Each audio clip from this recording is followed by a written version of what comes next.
It's another Made in New York panel. And what a great way to end with some bubbles. Some of the best bubbles in New York. No offense to the rest of you that might make bubbles, but damn it. Dan, please protect me.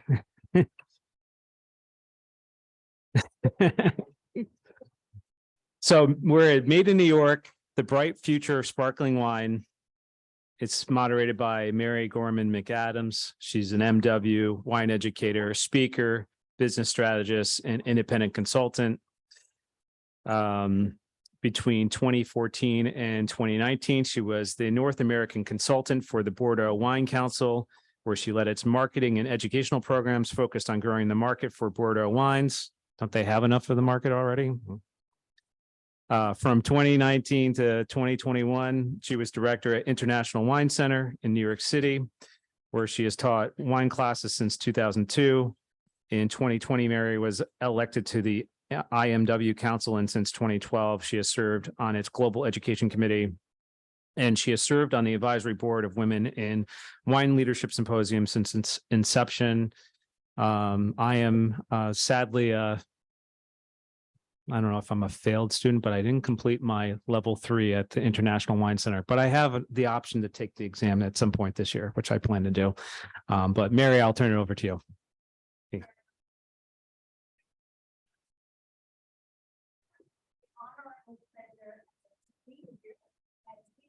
With you all here to be in New York and to be talking about New York sparkling wine. So with me today, I am sure you recognize the faces on my right and my left, but let me first introduce Meaghan Frank, who probably does not need any introduction. As you may know, that Meaghan is the 4th generation of her family to manage the Dr. Konstantin Frank Winery. Meaghan has a bachelor's degree from Cornell and not one, but 2 postgraduates, one in the business of wine from Adelaide and one in enology from Cornell. And Meaghan, you joined, can you hear me? Meaghan joined the winery in 2013 and, is well regarded for a lot of the changes and evolutions she'd make, and one in particular to the tasting room and the whole experience of the visitor. And also, I think, highlighting the many women behind the history of Dr. Frank wine as well. So I'm absolutely honored and delighted, and who better to talk about sparkling wine than Meaghan. We are also joined by Clive Pursehouse. Clive lives in Seattle, and he's been traveling around the Finger Lakes for the last few days, really immersing himself in the wines and wineries. Tomorrow too. Clive is the US editor for Decanter magazine, which is a fairly important magazine. And he's been writing about the wines of the Pacific Northwest for the past 15 years. Before that, Clive was the culture editor for Peloton magazine. So he not only wrote about wine, but also cycling and food and all things travel and all things sort of cultural. Yeah, not related to the stationary bike. It was a separate entity. Right? Yeah. Since bought and shuttered by Outside Magazine. And you also self-profess to be very funny. I'm funny. Yeah. See? Look. But I think we've got, with Meaghan and Clive, we've got, very interesting perspectives to discuss this whole topic of, the bright future of sparkling wine in New York, from the history and the production side to, well, how do you find your place and how do you position these wines in the global marketplace? And the name of the topic is the bright future of sparkling wine. But I think, as you all know, there's been a long history of producing sparkling wine here in New York, and specifically in the Finger Lakes, dating back to the 1860s. And I believe that, back in 1867, with the Great Western, they already, got an acknowledgement and at the Exposition Universelle in Paris, and went on to win the Grand Prize in Vienna 6 years later. And that was for traditional method sparkling wine using hybrids and native grapes. So and Meaghan was telling me a very interesting fact that was again in the 1860s, that 75% of all the sparkling wine produced in the United States came from Keuka. Yeah, I mean, how fabulous is that?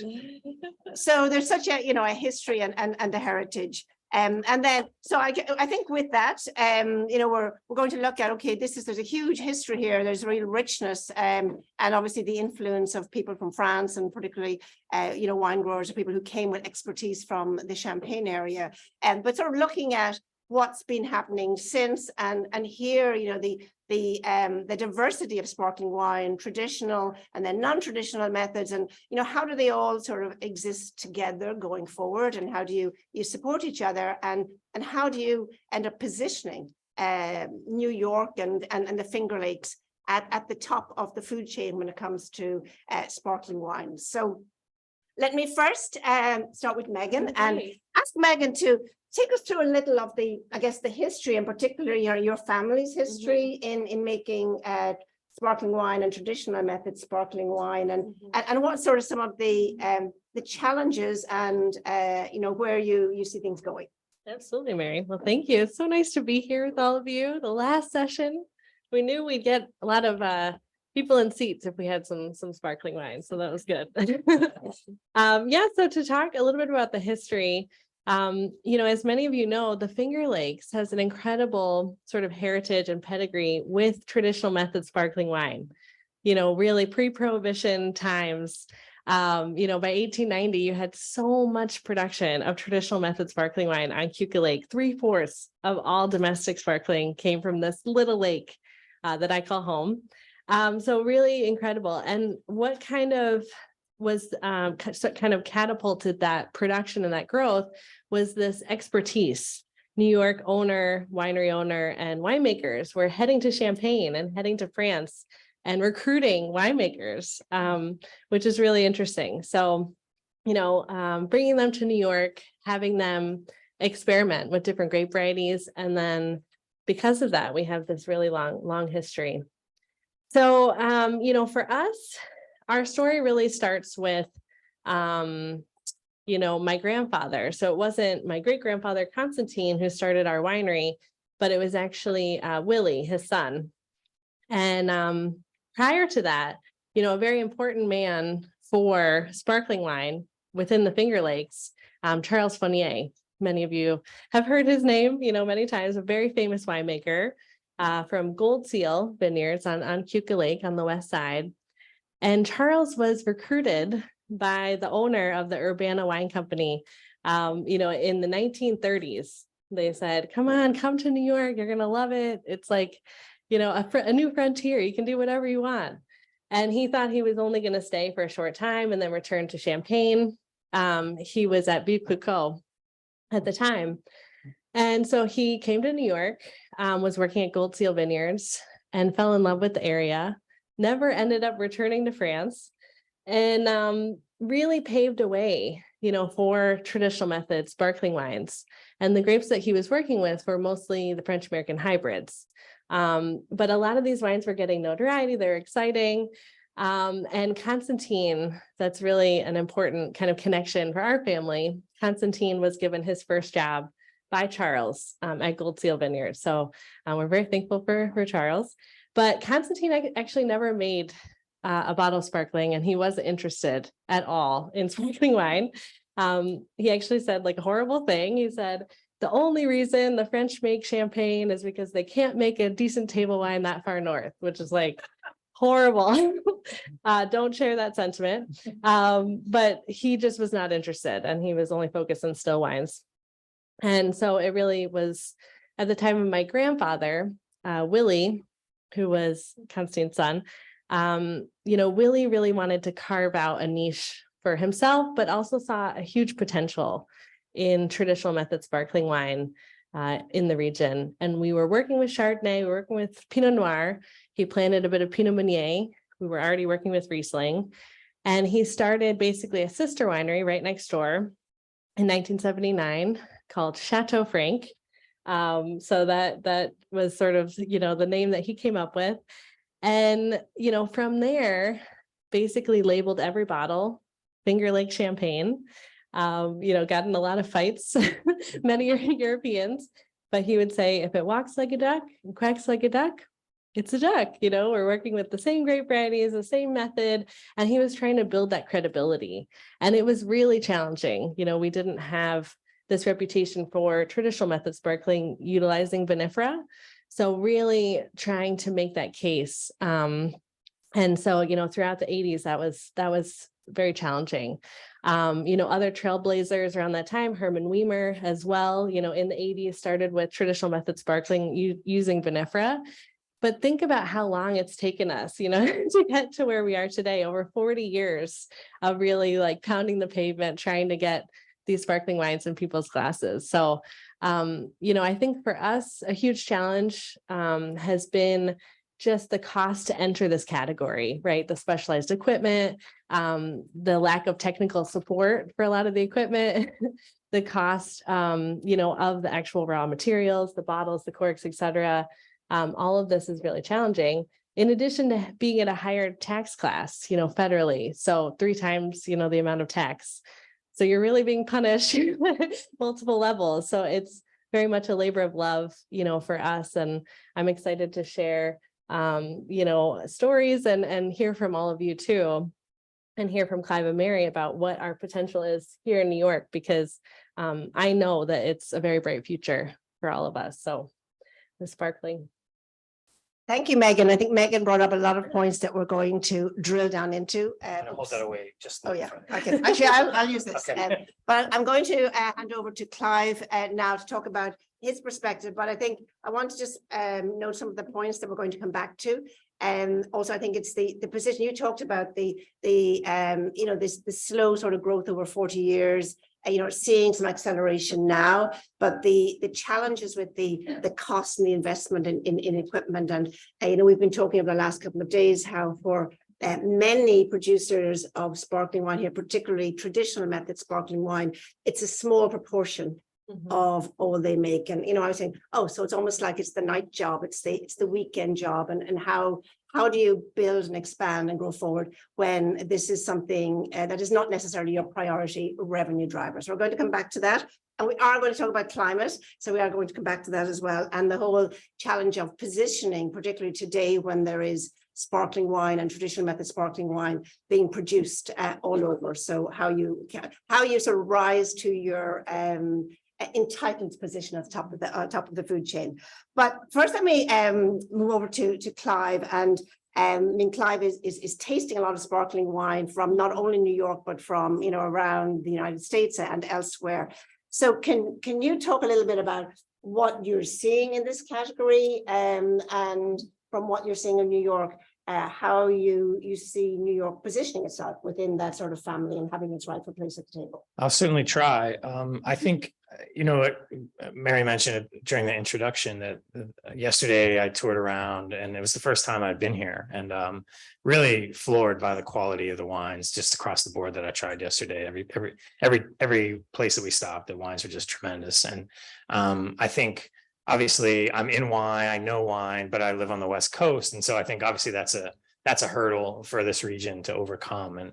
And I wrote in a story in Decanter that, you know, I feel like New York very much belongs at the table of America's major wine regions, and it's often not invited to the conversation.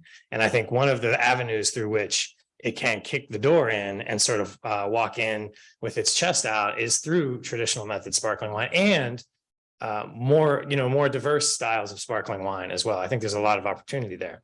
I think what I've learned, you know, yesterday and I'll go out again tomorrow with a couple folks is just how challenging it is to grow wine grapes here year over year. When we stopped at Silver Thread, Paul used the expression extreme vintage variation. He may have used a different term instead of extreme, but and I was like, okay, that's some flowery language. But as I heard from people again and again about how difficult one year through the next may be, you know, it's clearly a significant challenge that you all continue to overcome year over year and make these consistently world-class wines. And I also think that challenge really does present itself as an opportunity in the form of sparkling wine. And that's what we heard a lot through the producers, even the top producers that we talked to yesterday, well-established names. You know, some years we make a call. Morton told me last night at dinner, sometimes I make a call on the crush pad that we're not making still Pinot Noir. this is going into the sparkling program, right? So that's the opportunity, is to sort of make lemonade in those situations, and it's delicious lemonade. But I do find that New York, when I did a tasting in December of I did a call out for sparkling wines, and I tasted a lot of wines from New York, and they are, I would say, at the top of the hierarchy or the pyramid in terms of freshness, delicacy, elegance, this sort of linear clarity of variety, clarity of style that especially, and we'll talk about price a little bit later, at the price points, which are such a tremendous value, and potentially what we'll talk about is undervaluing some of the wine styles, particularly the traditional method sparkler, on a national scene. And that's what that's the lens that I'll be using, is when you compare the traditional method wines that the Finger Lakes or New York is making at $45, you have to pay twice that on the West Coast in some cases to get that quality of wine. And I do think that creates a perception of value. You have local value, and people in the tasting rooms are going to say $65, whoa. But then you also, when you're comparing yourselves nationally and you look at what you're getting quality for $40 to $60 here in traditional method wine, and what you have to pay on the West Coast to get the same caliber of wine, there's a disconnect, or that's not the right term, but there's a schism that's created.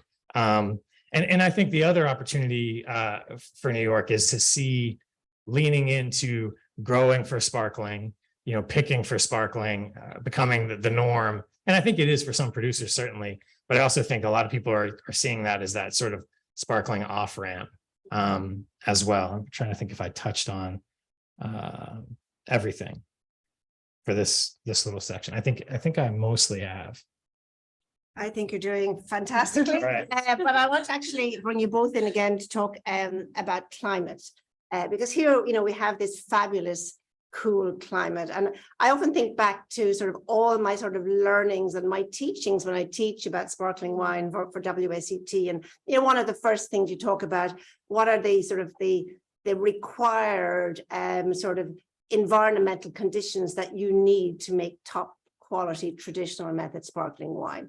Well, you need a cool climate. You have a cool climate. Why? Because you want to have high acid, and you don't want to have too elevated sugar levels when you harvest, so you have room for that extra degree or degree and a half of alcohol during the second fermentation.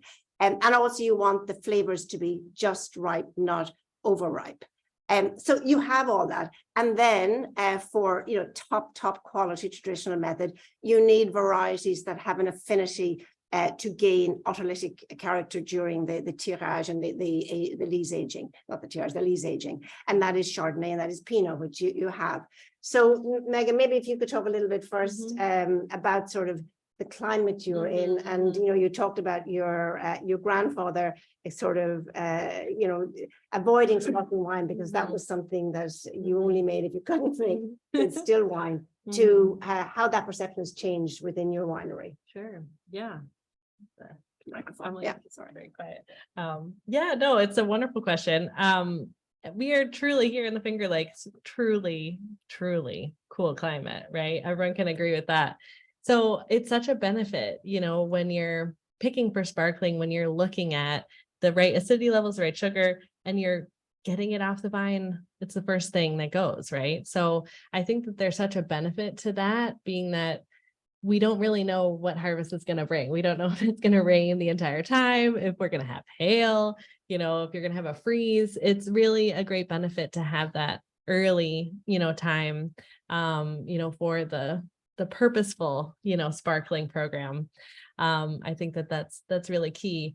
And we're going to talk about this in a bit, but there really, I think, is an opportunity for other regions to come in and make some investments here. Like, I really don't think that that's a question of if, I think it's a question of when, because we are one of the sort of last remaining true cool climate regions that we have this reputation already for Riesling, but sparkling is really like the next thing on the horizon. And being that, as Mary mentioned, we have sort of this track record of producing, still wines from Chardonnay, Pinot Noir, Riesling.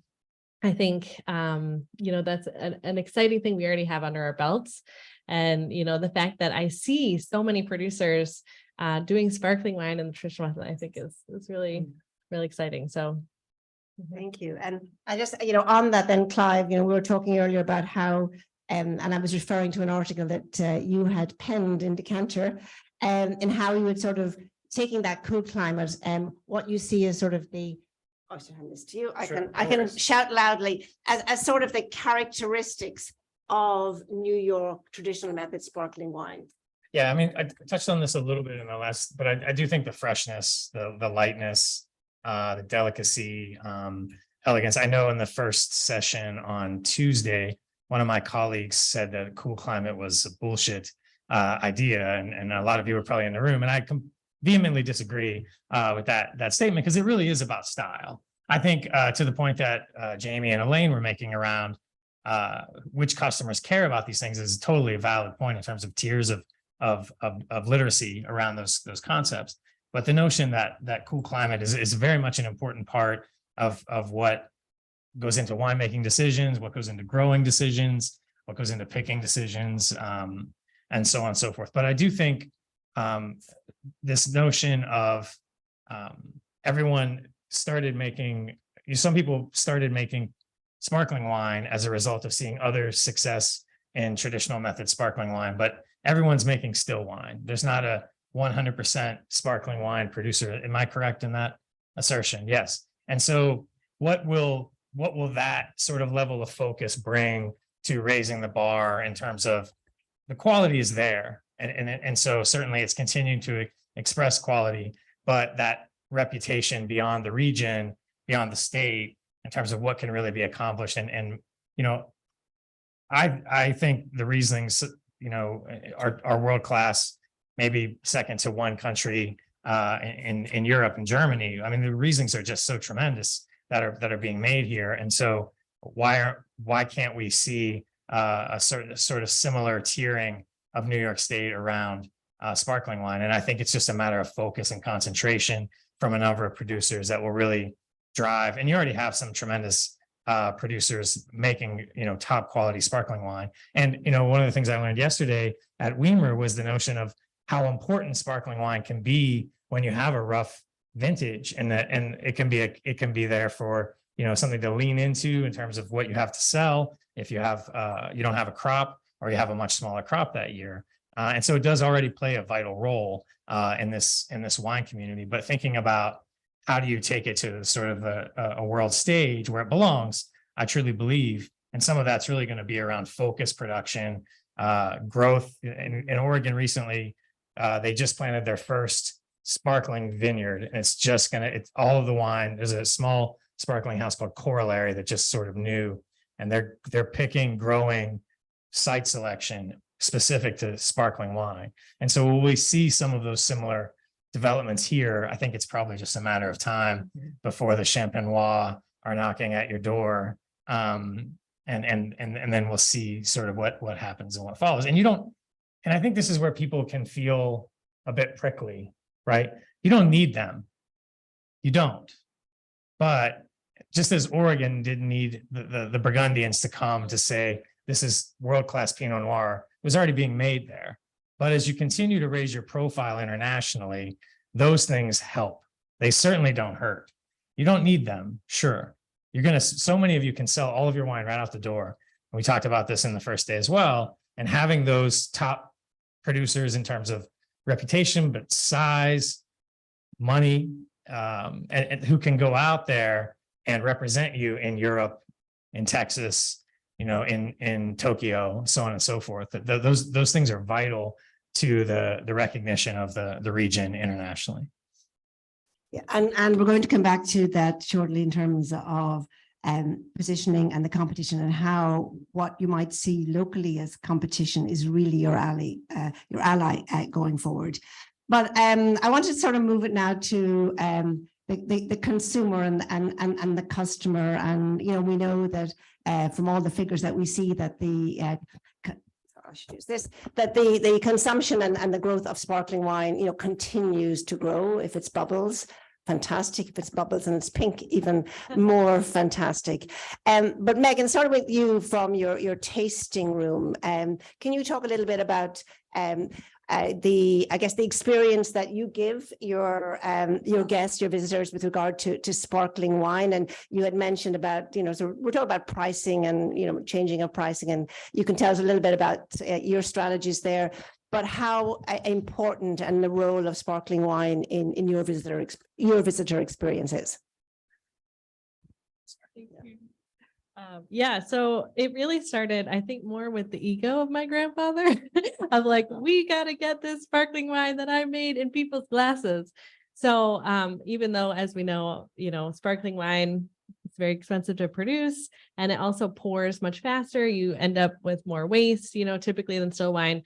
But just from day one, you know, when he started producing with our first vintage in 1985, it's always started with sparkling. It's always been offered. So we continue that to this day. Of the first, you know, thing that you are offered in a tasting is, you know, a choice of our sparkling wines. We also tour, you know, our sparkling cellars with our food and wine experience. And I think that's been really eye-opening, you know, for our customers. We're in our 8th year of that experience, and just having that, seeing that aha moment of them seeing, wow, you know, this is a lot of work. This is a lot of time. A lot of effort goes into each bottle. And that education is really, really key, you know, to differentiating these styles. You know, as we know, there's lots of awesome carbonated styles, lots of great pet nats, you know, Charmat methods also produced here. But the traditional method is just, you know, labor of love. So I think the more we can get that word out there, the easier it is going to be to obviously charge, you know, a little bit more for our selections, as they, you know, as they've earned it, and they should be probably at a little higher price point. So I forgot what the question was actually. You're talking about the consumer interest. Oh yes, yeah. That's right. You know, even your wine club, how Right. ask a sparkling wine fits in that whole package. Sure. Yeah, so for us, you know, it's a fairly small part of our total portfolio. We do a little over 4,000, sometimes up to 5,000 cases a year.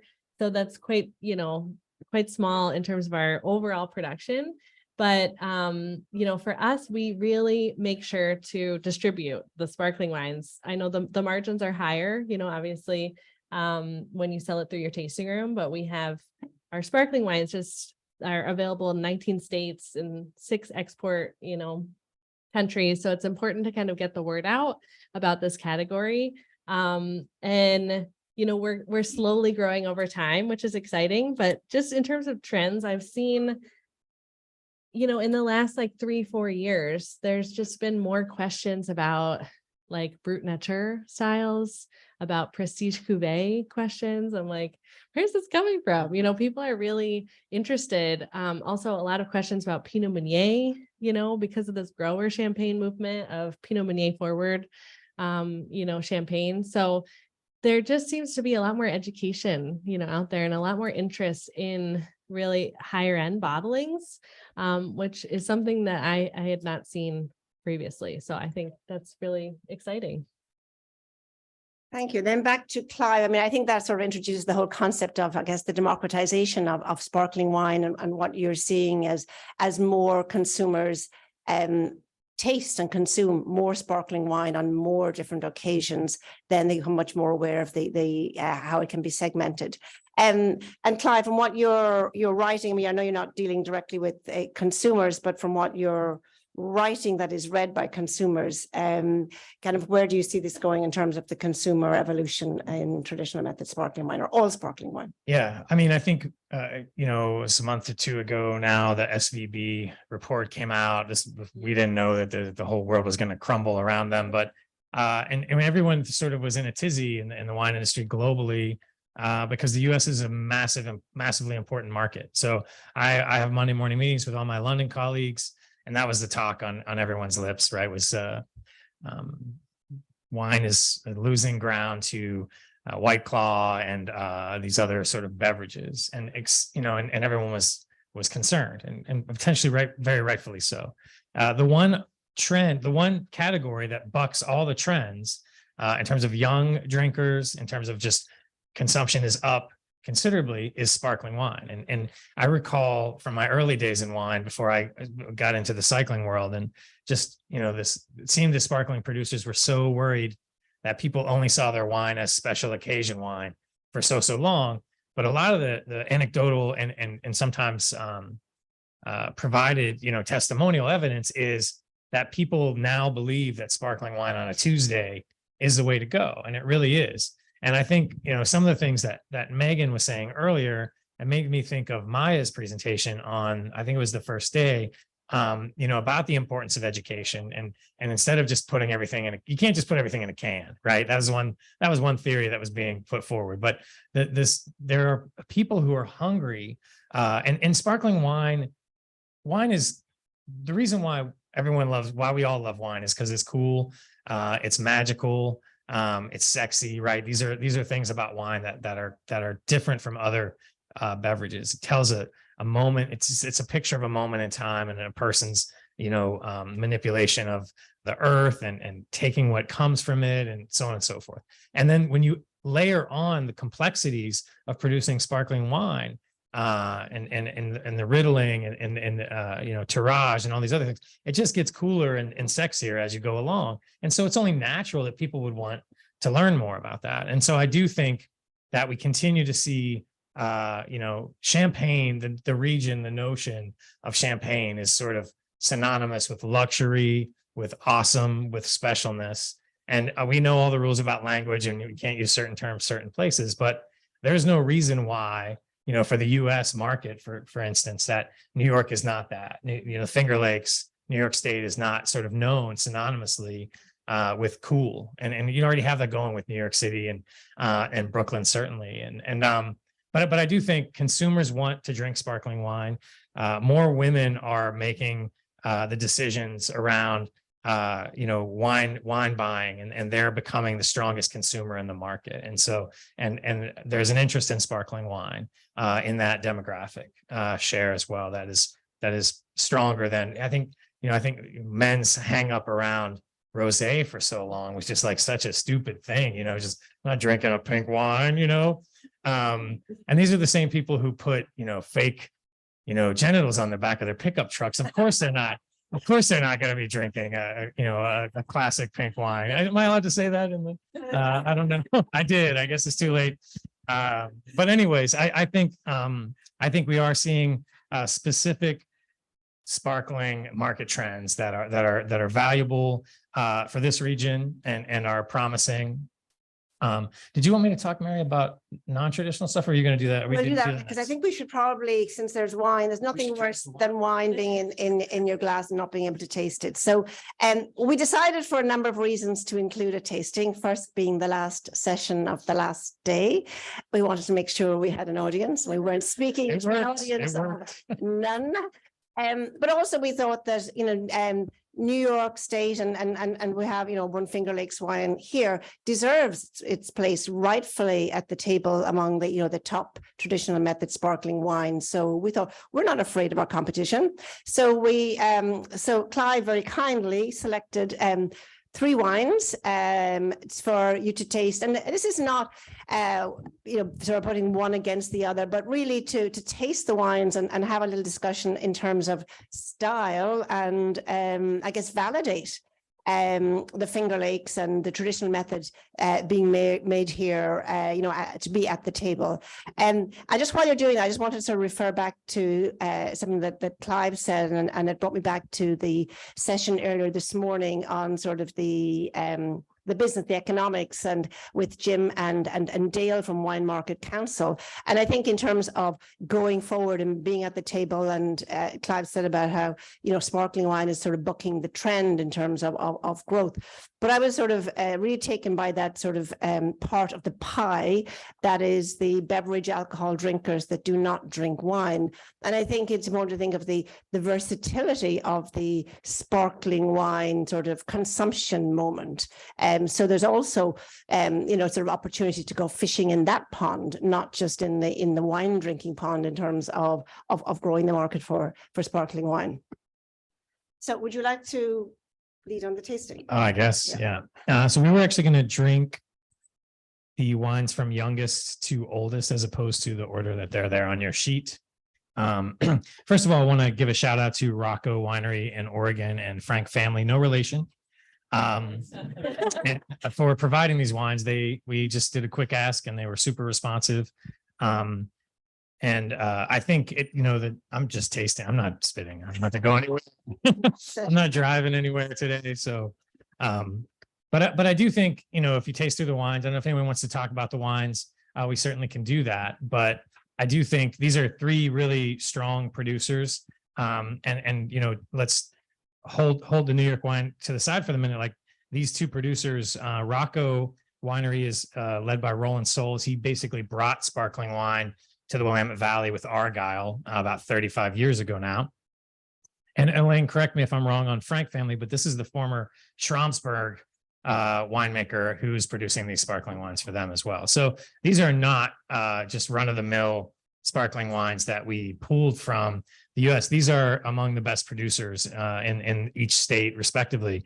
And just tasting through the wines a moment ago, I believe that the Meaghan's wine stands shoulder to shoulder with these wines without any question whatsoever. And I think that it's not just the Frank wines here in the Finger Lakes that are capable of doing that. There's a few producers, and I do think, Mary referenced this for a second, and I do think we talked about it over lunch, and this notion of you have some really strong producers with legacy, with years, with incredible technical expertise, and it's important that those people in some of these national and international settings can speak for you, and you feel good about that.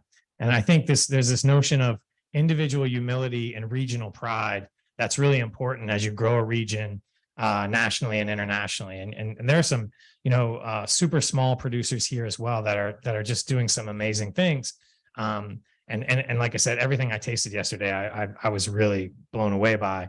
And I just think it's important as the region moves forward that there's a sense of community, sense of support, and it may be that way already. I certainly got that vibe yesterday talking in different tasting rooms. Where are you going next? Oh man, he's doing a great job over here, and you should taste his this, that, and the other.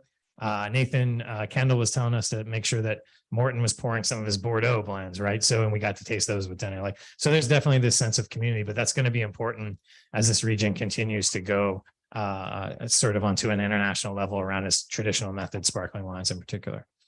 Is there anything you want else to say? Yeah, Meaghan, if there's any comments you'd like to make on the wine, but I certainly feel in tasting the three wines, they each have their individual style, but in terms of quality, you can really see how Finger Lakes deserves to be at the table. And something we were talking, a lot about in sort of preparing for this is don't be shy about pricing them at the quality that they are. I think we've kind of all collectively agreed that while it can be a sort of a strength saying they're very well priced, but don't sell yourself short either, because it's very hard to climb back up if you create the perception that your wines are at a lower price point. And you are also with traditional methods, sparkling wine particularly, you're selling an ideal, you're selling a sense of luxury, escapism, whatever it is. Any comments from the floor, thoughts on how we do here in New York at the table? Elaine. I know the Frank family is 55. The Frank is 40. The Rocco 40, is 75, isn't it? I think 75. Yeah. Yeah, we looked at that. Yeah, the Rocco is 75. The Frank family said is 55, and the Dr. 40. Frank is 40. Put the prices up.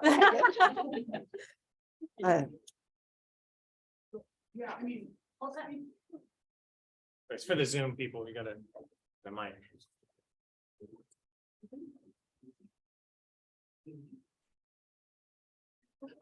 So just in terms of, because we keep pushing this idea of thinking about distribution and,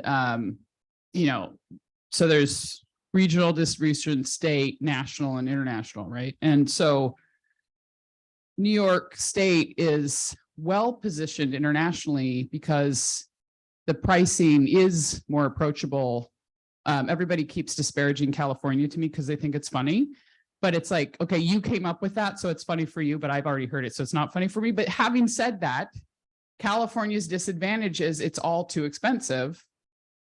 New York doesn't have that problem, right? So there's an interesting tension here because I think it's important to keep that in mind. You want to keep a portion of that advantage, but at the same time, as soon as you're looking at national and international markets, your pricing announces how seriously you want to be taken.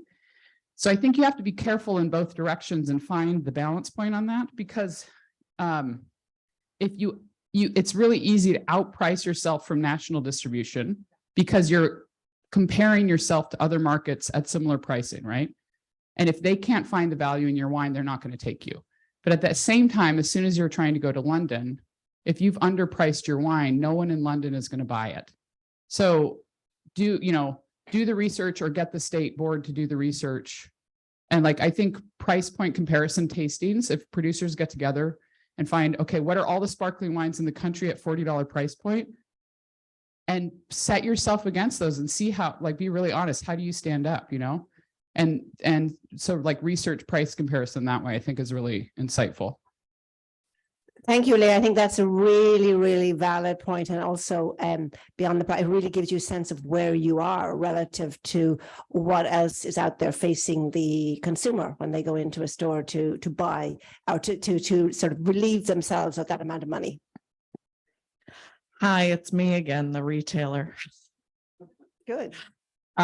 So as the dedicated New York wine buyer for my store, I'm battling against sparkling wines from the rest of the world. And in New York City, so we have people who have money and interest, but they still are learning about New York wines, and I'm happy to help teach them. But one of the biggest barriers is price. And because they don't know about it, and there are people who are from New York State who now live in the city, and they think, well, but I remember New York wines were sugar water and this other product. And, I can convince them with the right amount of, chatting and giving them the right bottle. But that bottle, unfortunately, is not going to be the $45 bottle of sparkling.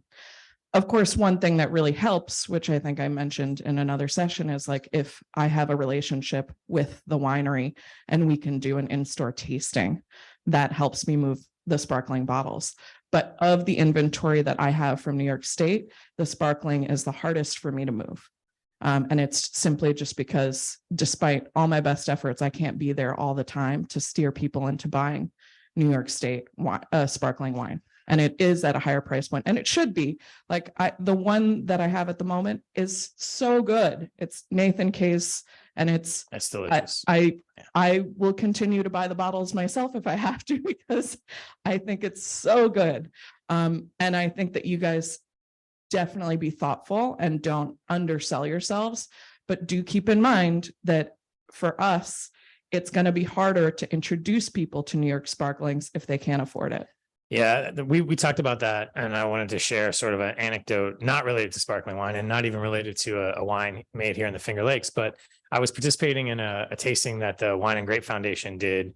And one of the wines that we tasted was the Bergen Road 2020 from Macari Vineyards. Holy bleep. That wine is amazing, right?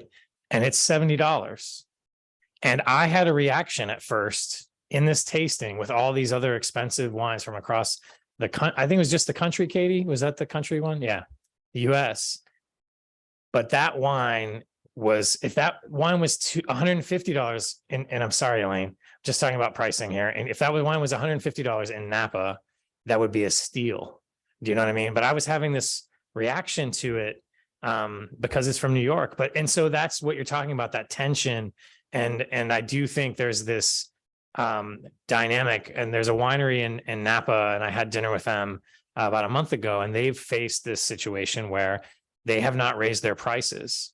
They're one of the more important names. You would all know them if I were to say their name, and their prices have stayed really they're cheap, frankly, their wines are cheap. And it has hurt them in that market because they are not perceived as the same caliber of wines as these other producers that are right next door to them, across the street, et cetera. And so it's fraught, in terms of what the different dynamics at play are, because the quality is there to command the price. The reputation is developing. And for people who know, they get it. And I certainly have someone in me who will be a vocal champion for the wines of this region, particularly after the last day. And I can only imagine tomorrow will be similar. But it's a tricky tightrope to walk, I think, certainly. If I could just sort of add to that, from living in New York City, I often lament and say, like, where in the world could you go to any region that is a wine growing region, and that you go to a restaurant and you struggle to find anything from that region? That doesn't happen anywhere in the entire world. I think one of the other things is perceptions are very hard to change. It's wash, rinse, repeat, wash, rinse, repeat. And it takes a long time. And I think part of the challenge in New York City for New York wines is changing, I don't know how many generations of legacy perception. And it is really, it's a hard job. So bravo for doing that. And as Clive said, anytime I can get the opportunity, but people say, oh, I didn't know New York made wine. Oh, can it be any good? So I think that, and to Elaine's point there, there's this sort of walking the line of not overselling, so you've priced yourself out of the conversation, but also not underselling, because you have one shot to kind of sell yourself at the quality that you are. And I think this sort of ongoing sort of benchmarking, not just with what's being produced locally, but with what you're competing against in that world of sparkling wines. Meaghan, anything you'd like to add on that? Oh, we've another question. You can I'll comment. just, No, go ahead. I guess I want to hear it. Oh, yes. Well, Go for it. No, please. I mean, as we talk about this sort of price, the complexity of pricing New York sparkling wine, Mary and I were already talking about this. She probably knows what I'm going to say. Yeah, I do wonder where Charmat fits in this, because one of the problems for small wineries is always, how do you put out a product that can compete at a lower price point? We're kind of stuck in the middle, where we're producing very high quality products that are maybe having difficulty competing in that upper echelon, but our base costs are already too high in order to compete at a good entry point on sort of the bottom end of the market. And so, I do wonder, what is the place for sort of an entry level sparkling wine? And if that isn't traditional method, what does that do sort of ultimately for bringing New York sparkling to the rest of the world?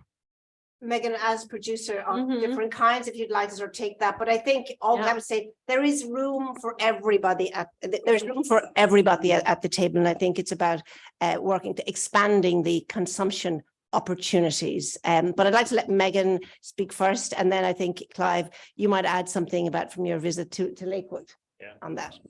Yeah, we're seeing all the methods, right? And it's all welcome and it's all great. I think because that baseline education doesn't seem to be there for consumers valuing the time and effort it takes to produce a traditional method sparkling, that we're, seeing in our market. You have pet nats, you have Charmat method, you have carbonated, wines that are at the same price sometimes as our traditional method offerings in the Finger Lakes. For us, like, we raised our prices $5, $5 per bottle on the shelf, which was obviously a big price increase. But we had to, because our entry level sparkling Riesling, 2 years on the lease, sold for $20 a bottle. And we're next to a pet nat that's $35 a bottle on a retail shelf. And it's like, oh God, we're not doing something right here. So I think like as we go, we're sort of learning what the ceilings are, for these different categories. And I think I was speaking with Elaine a few months ago about like kind of the imaginary invisible price ceiling for Riesling and how it's really challenging to have like a super premium Riesling, right? Like you're kind of at a shelf, around $35-$40, then it becomes difficult to really talk about what's so special about this Riesling that is very high priced. But whereas sparkling, we have a lot more room to sort of move up. And I think it's just going to take time. I'm not really sure how that's going to work for us, but I'd love to hear Clive and Mary if you guys have more kind of other region perspective.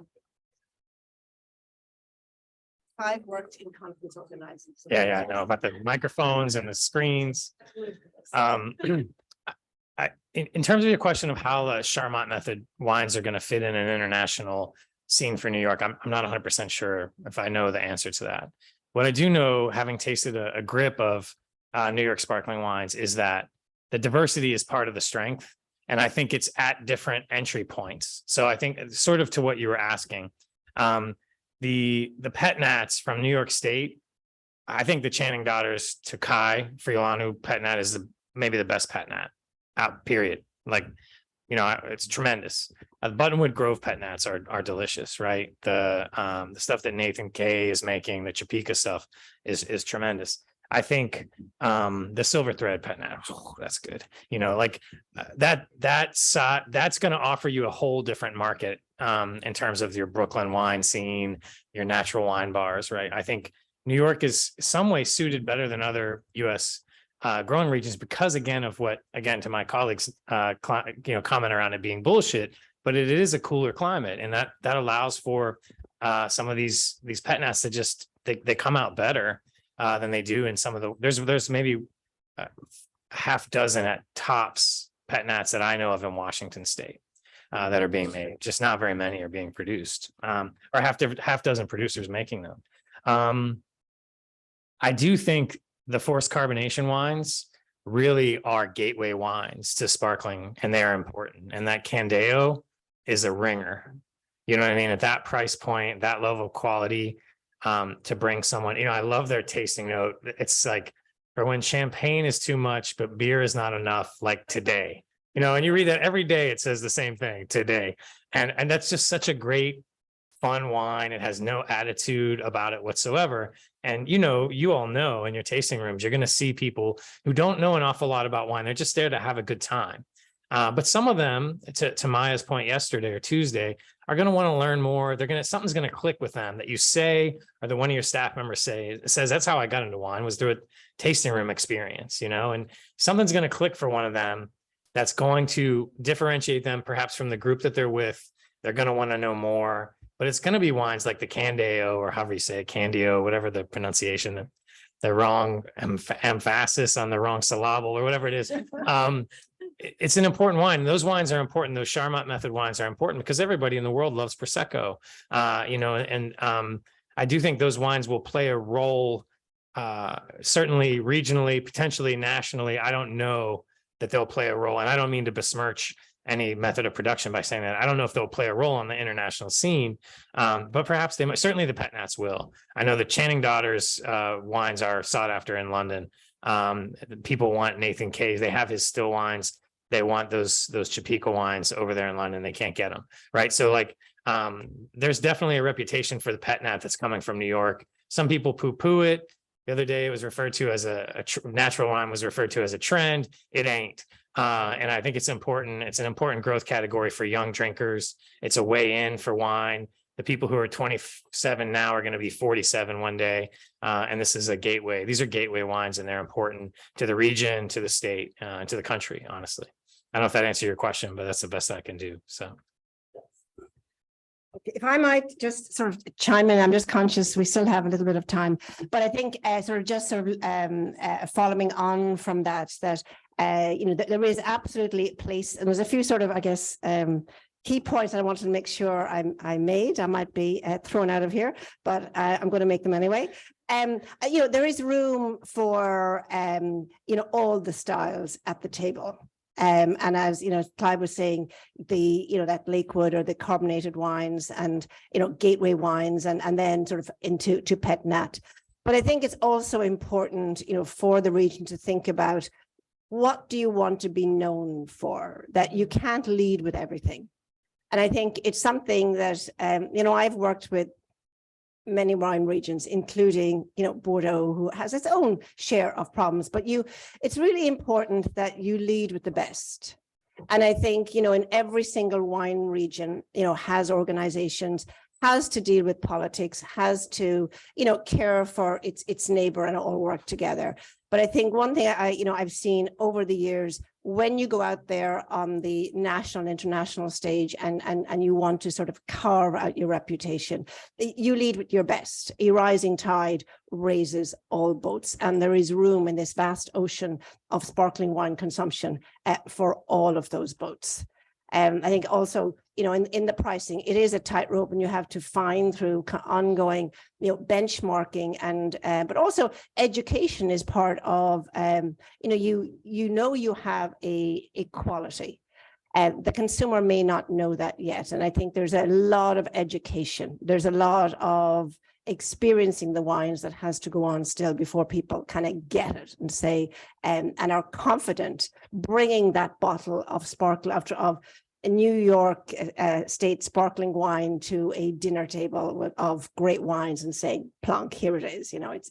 It's places at the table. So, that's going to take time. It takes work. And, I think what Meaghan was saying earlier on too is really important. The investment, this isn't something that happens overnight. You've been, while the industry and the heritage and history has been here for, almost 200 years. It's a high investment business, making sparkling wine, and particularly traditional, method wine. And if many people are doing it, which they are, but it's a small part of their overall revenues. That's a question too. I think you made a really important point earlier, Meaghan, about it's not when or will it happen, but when will that sort of investor come? And as Clive, you said, in Oregon, the Burgundians investing in Oregon has helped them, has not been a challenge to their positioning on the world stage for Pinot and Chardonnay. So what was my next question before I harp on? Actually, I want to talk a little bit now about sort of what, please ask questions, make comments, but I think, part of this discussion is to have a discussion around the positioning and how we sort of raise the profile and position of New York State sparkling wine. And I think particularly with traditional method. Meaghan, do you want? Requires a lot of that.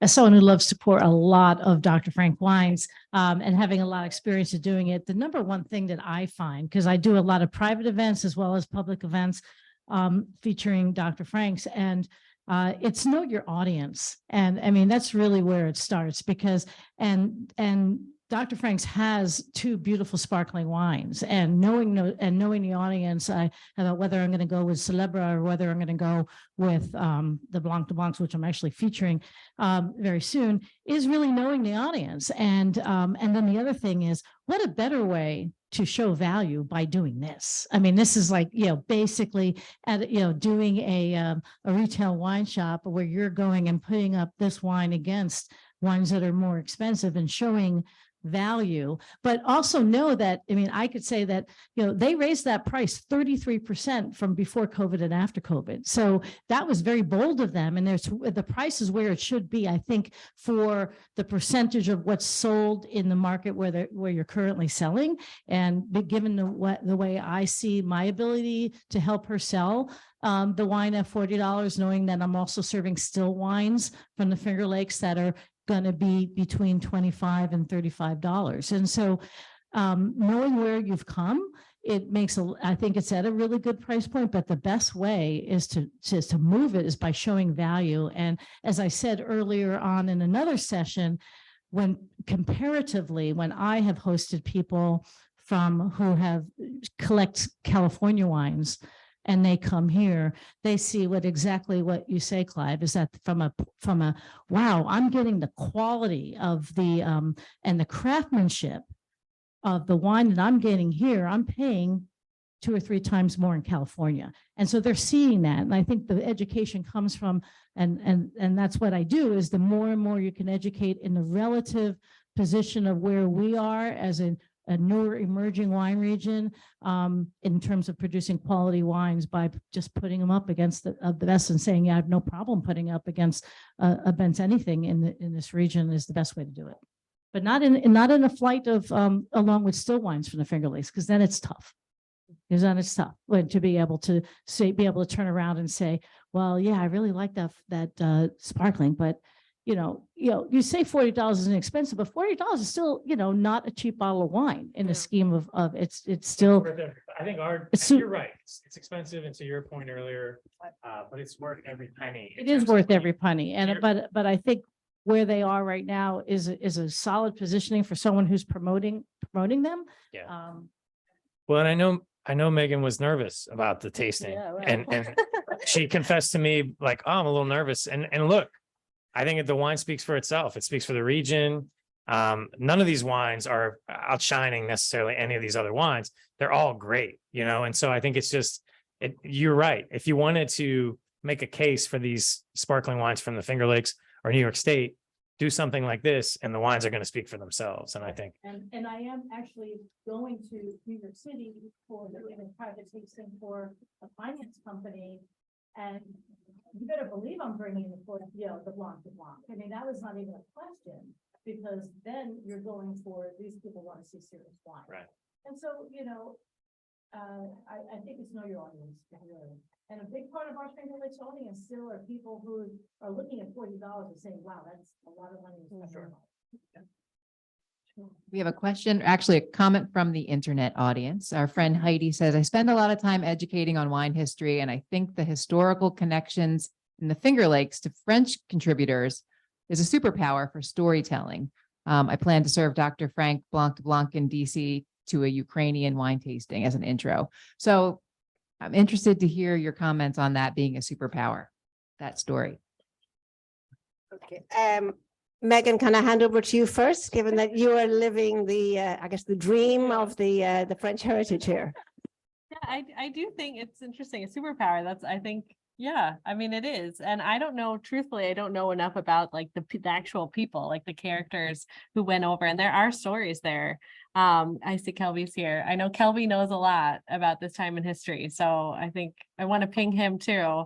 But I think it is very, very interesting. And it brings also credibility to our story of, listen, we didn't just like, start putting stuff in the ground and then like figuring out traditional method. Like people with expertise and heritage came over, here at a time when champagne was like getting going too, right? Like that's like an interesting parallel as well, that, they came over and took a risk in New York. And then here we are many, many, many years later, trying to up that game. So I agree. I think it is really cool. And I would like to kind of dig deeper into that story for sure. Clive, is there anything you'd like to add? To that point, no, I don't necessarily have I agree. Like, I think the analogy that you made, Mary, when I have, it's a little harder for me to get, in Seattle, I don't see a lot of New York sparkling wines on the shelves, but putting it down on the table next to the champagne or next to a wine from California that's from Carneros that's really well regarded, it's not going to be out of place. It deserves to be there and to be considered, and it does punch above its weight in price for sure. And I think there's nothing wrong with being a good value. It's just being undervalued. I think that's what we're trying to explain, and your tasting room customer is a different person than your Berry Brothers and Rude in London, and who's going to be ordering the wines. And I know that really, you have to, there's something for everyone here in the Finger Lakes, and it's from what I've experienced so far, it's all very good. So I actually share a really awesome Finger Lakes sparkling story that I don't think a lot of people know. in 1935, Prohibition was just repealed. And there was an article, I have a quoted, I wrote a book about the history of culinary history of the region. And I found this quote as my favorite quote in the book. 1935, Forbes magazine was writing an article on what region was going to be the emerging region of quality wine out of Prohibition. And honest to goodness, they said the Finger Lakes, because that is where the quality winemakers of making sparkling wine were located prior to Prohibition. Now, the only problem is that Forbes didn't realize that Americans had no interest in drinking quality wine in 1935, that they lost their palate and they just wanted to drink inexpensive wine back then and high alcohol and fortified. But the key was that they recognized that the heritage that was coming out of the Finger Lakes from before in the late 1800s, and also the quality people, the winemakers from France who were making that wine. And I don't know if a lot of people know that story, but it's one of my favorite ones to quote. Absolutely. And I think, well, on that, if you think, you mentioned about the French heritage and people, but if you think about so many of the wineries up here, people from all over the world have deliberately chosen to move to the Finger Lakes to make wine because of the potential there. I think that's something that also sort of fits into the overall story.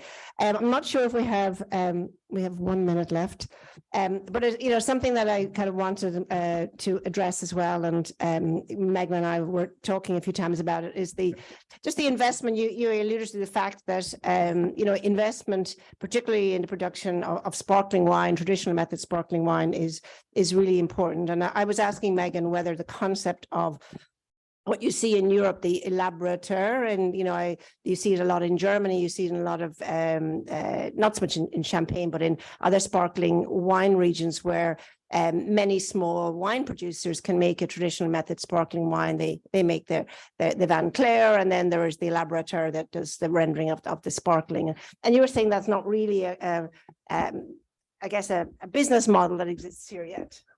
We need that. Yeah. So anyone with some money, with some expertise, no small feat, right? But I do think that is, in addition to some investment, like that really is our next step, because we're seeing a lot of growth, but we've been hindered by the fact that it's so difficult. The equipment is so incredibly expensive. You have a lot of people hand disgorging, hand dosing, like that's so much effort and so much time. If we had some kind of business that you would literally give the base wine and then they do the rest, like imagine the explosion of growth we would see. So I'm hoping that maybe someday we'll see that in our region, because I think it could really open up some smaller producers. So there is a model in the Willamette Valley. It's called Radiant Sparkling Wine Company. And it was a guy who worked at Argyle for a while. And it's basically a mobile sparkling production. And it has allowed these tiny producers to do, traditional method sparkling wines. And it's really, you have these small, creative, young producers, and there's a lot of talent there. And I do think I was surprised to hear that there wasn't something like that in this region, actually, but it might be it sounds like a good moneymaker actually on the back end. It's an investment up front, certainly, but I think this guy's doing okay on the back end. Yeah. Okay. Okay, so I think we're, well, Sam is looking at me, but I think we're at the end. Sam, do you want to say a few words before we finish? Yes, I did want to react to your comment about kind of overall marketing. It's about rinse, wash, repeat. So I like to share this with some of our funders. France spends $2 million alone to market their wines in New York City. And that's just one market. I'm sure they are repeating that in many other major markets in the world. Our annual budget of the Wine and Grape Foundation is $2.5 million. And that's not to go have fun in New York City. That's to do a lot of different things. But we try to act like we have a $10 million budget, or at least deliver value at that level. So, we've dialed in what we're doing, and a major contributor to that is the funding we get from USDA to run the wine export program. And we've been sneakily using that to do what we call global messaging, because we're trying to promote the global brand of New York wines. And so that's allowed us to work with Katie from O'Donnell Lane. That's allowed us to bring in Dan Belmont. It's allowed us to have Clive come here this week to experience the region. So what do I want to say about this? Just really most importantly, I think we need to all be rowing in the same direction the best we can. And that's why we've been investing in developing assets and educational materials that at least generically tell the global message of New York wines. I mean, I know you all have your individual stories, individual region stories, but we really have to row together in the same direction. And maybe it's, my training from working from the now disgraced Governor Cuomo, but one thing he was really good at was message discipline. And he sent out a ton of press releases that reinforced that message discipline, and he rebranded the whole state. And, we just, as best we can, be committed to telling the same story together, because then we'll all win and the tide will really rise. So if you haven't got engaged with Dan's project, you should. Our plan is to continually update the New York Wine Course and Reference, or New York Wine Guide, as it's now called. But we're committed to really telling a strong story about New York wines. I guess before I lose your attention, we really valued having everyone here this week, online and in person. We're going to be sending out a survey, so please give us your feedback, because we want to continually improve this conference. It's great to partner with Cornell as well. It's a nice 1-2 punch with us. And it, again, it's where research meets practice, I think, is what this conference is about. So I'll stop mumbling and we can give our great panel a round of applause. Thank you.